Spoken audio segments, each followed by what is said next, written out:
Mancherial railway station దగ్గర పాము కలకలం రేపింది. ఓ బైక్ లో పాము దూరింది. దీన్ని గమనించిన స్థానికులు పామును బయటకు పంపించే ప్రయత్నం చేశారు.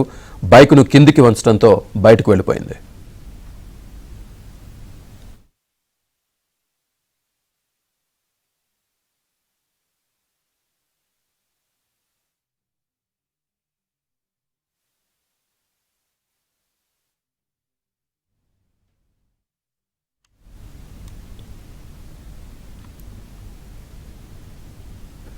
మంచిర్యాల రైల్వే స్టేషన్ దగ్గర పాము కలకలం రేపింది.